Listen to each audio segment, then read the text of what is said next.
Lockdown. Chapter 14, page 98. The stuff that Mr. Hoof said was scary. For some reason, I just didn't want to deal with it, but it stayed on my mind. Maybe Mr. Hoof thought I was like the guy fighting him, or maybe even one of the soldiers. I didn't know. On the way back to Progress, I remembered Mom saying I should write to Willis. I didn't want to, but I knew she would keep bugging me. Me and Willis weren't all that tight, but he was still blood and would get my back if I needed him. He would get Icy's back, too. But he was steady going to thug school and making noises like he was too fast for the streets to catch up with him. One time, when my pops wasn't being too stupid, he said the streets were like quicksand covered with whipped cream. You knew when they were slowing your ass down, but it always came as a surprise when you got sucked under. In the rec room, they had some paper that had Progress printed on it, so it looked like a private school or something. I copied a few sheets and wrote to Willis. Dear Willis, Mama came up to the jail with Icy. I don't know how Mama is doing, but I was glad to see them. She asked me to write you a letter and say you should join the army. What she said was that being in the army would keep you off the streets and turn you away from getting into trouble. I was going to write effed up, but you can't put anything like that in a letter from here. Anyway, I know there is a bonus if you join, and I guess either you or Mama would get it. If she tells you that she's going to hold it for you, I don't know what to say. In a way, she is right that being in the army would get you off the street.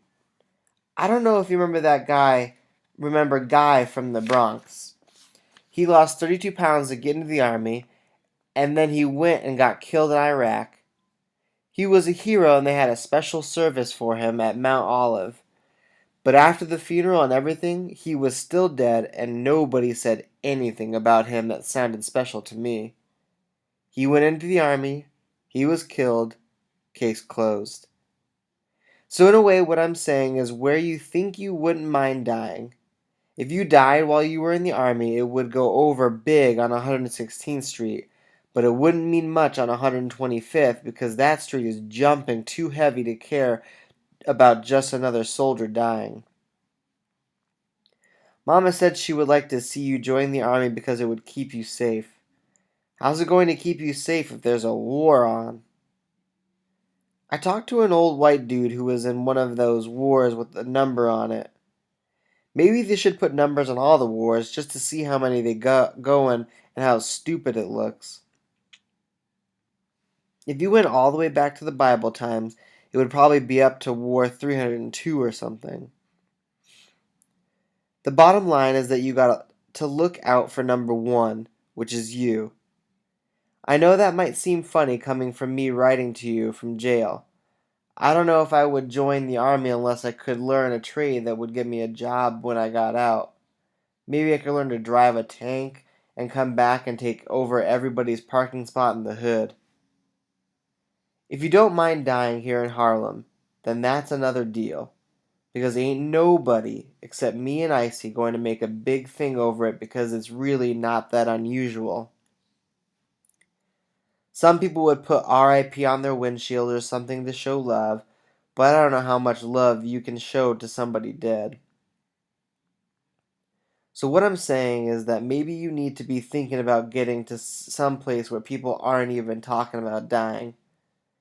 When I get out of here, I gotta chill for a few years until I can figure out a way to get paid.